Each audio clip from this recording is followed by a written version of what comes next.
एक बार बोल दीजिए शिव गुरु महाराज की जय।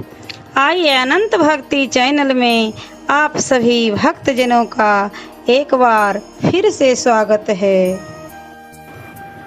आज हम आप लोगों को अपने गुरुदेव महादेव जी का एक बहुत ही सुंदर कथा सुनाते हैं। कपिलपुरी में यज्ञदत्त नामक एक ब्राह्मण रहते थे।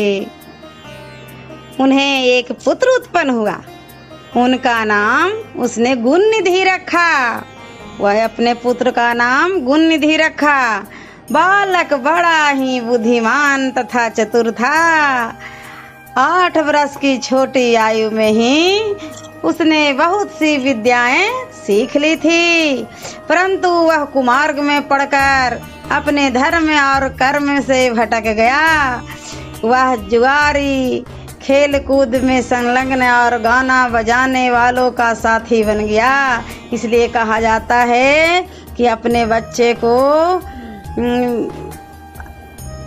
कुमार्ग पर नहीं चलने देना चाहिए। देखना चाहिए कि उसका दोस्त कैसा है, अच्छा है या बुरा। अच्छा रहने वालों के साथ हम अच्छे ही बनेंगे और बुरे के साथ रहने में हम बुरे बन जाएंगे। तो ये गुणनिधि बुरा बन गया। उसने बहुत जल्दी ही अपने पिता की कमाई लुटा दी। उसकी माता उसे रोकती थी, परंतु प्रेम के कारण उसके संबंध में उसके पिता से कुछ बताती ही नहीं थी। पुत्र चाहे कितना भी बुरा हो, परंतु माता कभी उसका बुरा नहीं चाहती। यज्ञदत्त जब कभी भी घर आकर अपनी पति गुणनिधि के बारे में पूछते थे कि इस समय गुणनिधि कहाँ है, तो वह सदा झूठ बोल देती थी और कहती थी कि घर के बाहर गया हुआ है, या कहीं स्नान कर रहा होगा, या तो देव मंदिर में बैठकर भगवान का पूजा कर रहा होगा।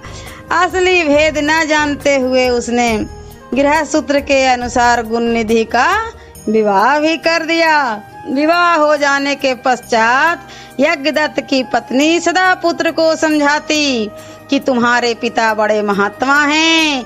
जब उनको तुम्हारे बारे में मालूम होगा तो इसके लिए तुम्हें और मुझे दोनों को दंड देंगे। तुम्हारा कल बड़ा पवित्र है, फिर तुम ये बुरे काम क्यों नहीं छोड़ देते हो? मेरे बच्चे, तुम्हारा कल्याण इस बुरे कामों को छोड़ देने में ही है। परंतु गुणनिधि पर माँ के समझाने का कुछ भी प्रभाव नहीं पड़ता। एक दिन उसने पिता की अंगूठी चुरा कर किसी जुआरी को दे दी। जब यज्ञदत्त ने उस जुआरी से पूछा कि यह अंगूठी तेरे हाथ में कैसे आई, तो जुआरी ने यज्ञदत्त से कहा कि उसने उनकी अंगूठी नहीं चुराई है।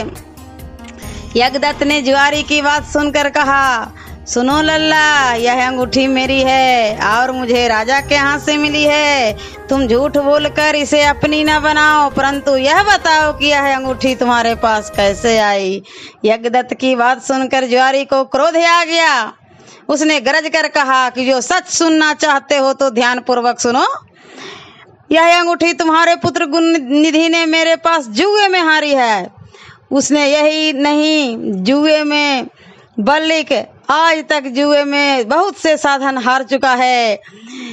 आप जितने भी सज्जन साधु धर्मात्मा हैं, पुत्र आपका उतना ही बदमाश है। आप इतने बड़े विद्वान होते हुए भी आज तक अपने पुत्र की करतूतों को नहीं जान सके।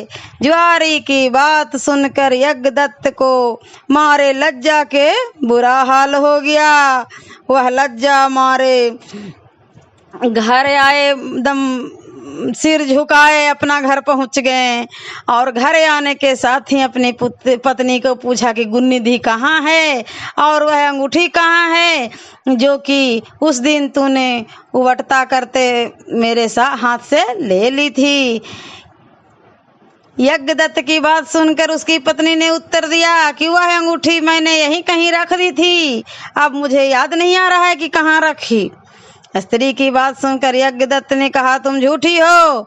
जब कभी मैंने तुमसे गुणनिधि के बारे में पूछा, तुमने मुझे बात बनाकर टालने की कोशिश की। अच्छा, तुम अंगूठी की बात जाने दो, मुझे बताओ कि घर की अन्य बहुमूल्य सामान कहाँ है। न जाने मेरे किन पापों के कारण मेरे यहाँ ऐसा पुत्र उत्पन्न हुआ है।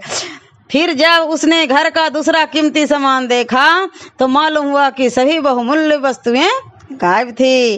तब यज्ञदत्त ने हाथ में जल लेकर पत्नी और पुत्र दोनों को तिलांजलि दे दी और एक ब्राह्मण की कन्या अपना दूसरा विवाह भी कर लिया।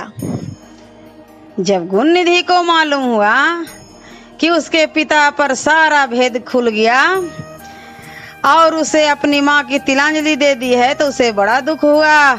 वह अपने करने पर पछताने लगा। वह भूखा प्यासा एक मंदिर के पास आकर बैठ गया। उस दिन शिवरात्रि का व्रत था। लोगों ने शिव का पूजन किया, फिर तरह तरह के पकवान खाद्य सामग्री उस पर चढ़ाई।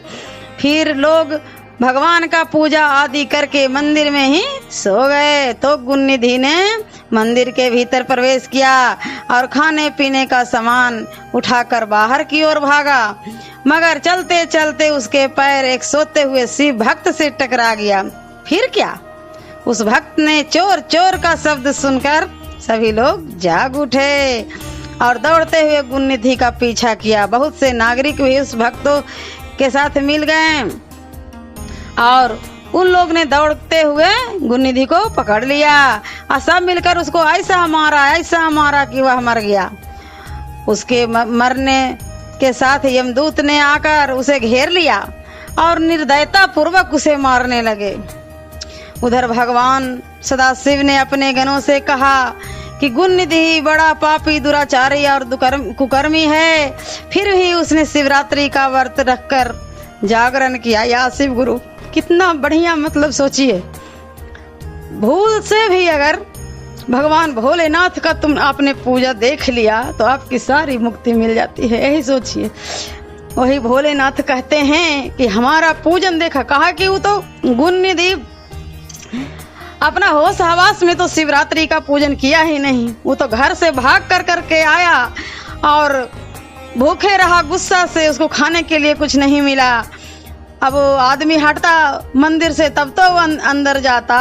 जब आदमी हटा तो प्रसाद लाने के लिए गया कि भाई कुछ खा कर पेट का भूख मिटा लें, तो पकड़ा गया और पकड़ा गया तो मारा गया। फिर भी भोलेनाथ कहते हैं कि शिवरात्रि का व्रत रखकर जागरण किया, हमारे पूजा को देखा है, हमारे दर्शन किए हैं। दीपक के लिंग के शरीर से गिरती हुई छाया को इसने निवारण किया। रात्रि में अपना वस्त्र फाड़कर उसमें बत्ती डाली, मतलब कि मंदिर में अंधेरा हो गया था तो चोरी करने में इसको परेशानी हो रही थी, तो अपना ही वस्त्र फाड़ कर करके जला के इसने चोरी की। सेब और जो चढ़ा हुआ था प्रसाद था वो लिया था। तो भगवान भोलेनाथ ने कहा कि रात्रि में अपना वस्त्र फाड़कर उसने बत्ती डाली है, इसलिए हमारे गुणों का श्रवण किया है तथा ऐसे ही धर्म कार्य किए हैं। ये धर्म कार्य हो गया, सोच लीजिए। अतः वह हमारे लोक को आएगा, इसके पश्चात वह कलिंग देश का राजा होगा।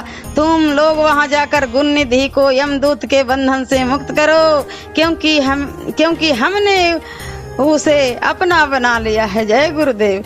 अतएव भगवान श्री सदाशिव की आज्ञा पाकर विमान पर बैठकर सूलधारी और पार्षद भी घटना स्थल पर पहुंचे और बोले, यमराज के गणों, तुम अब इस परम धर्मात्मा ब्राह्मण को छोड़ दो, क्योंकि अब इसमें कोई पाप शेष नहीं रहा। यमदूतों ने भगवान श्री सदाशिव पार्षदों से कहा, ये तो आपकी आज्ञा से हमारे लिए सिर माथे पर है, मगर यह तो दुष्ट महापापी कुकर्म मांस तथा मंद्रा का प्रयोग करने वाला पर स्त्री तथा वेश्यागामी माता पिता की आज्ञा न मानने वाला चोर तथा जुआरी है। हम लोग इसलिए इसको ले जा रहे हैं। यमदूत की बात सुनकर शिव के पार्षद ने कहा, तुम मूर्ख हो, यह ब्राह्मण पापी नहीं है। इसका सबसे बड़ा धर्म तो यह है कि इसने पुराना कपड़ा जलाकर शिवालय में प्रकाश किया, रात्रि भर जागरण किया कि हम कब चोरी करें। सोचिए, अस्थिर चित्त से शिवालय के द्वार पर बैठकर इसने भगवान श्री सदाशिव के पूजन को देखा और हरि कीर्तन को सुना। इसलिए भगवान श्री सदाशिव की इच्छा अनुसार यह राजा बनाया जाएगा। और इस प्रकार कहने के पश्चात भगवान श्री सदाशिव के पार्षद गुणनिधि अपने साथ ले गए गुणनिधि को। और यमदूतों से मुक्ति पाकर गुणनिधि भगवान श्री सदाशिव के पार्षद के साथ विमान पर चढ़कर शिवलोक को गया। यमदूतों ने जाकर सारा वृतांत यमराज से कहा, जिसे सुनकर यमराज ने कहा, जो व्यक्ति भस्म रमाए हुए हों, रुद्राक्ष की माला धारण किए हुए हों, शिवलिंग का पूजन करता हो, श्री सदाशिव के गुणों की गान करता हो, छल से ही सही उसके पास बिल्कुल न जाओ। यमराज ने भगवान श्री सदाशिव को प्रणाम करके कहा, आप इस अनजाने दोष को क्षमा कर दें। हर हर महादेव। ऐसे ही मनोरंजक कथाएं, कहानियाँ और भक्ति गीत सुनने के लिए हमारे इस चैनल अनंत भक्ति को सब्सक्राइब करें और वीडियो अच्छी लगी हो तो लाइक का बटन जरूर दबाएं। धन्यवाद।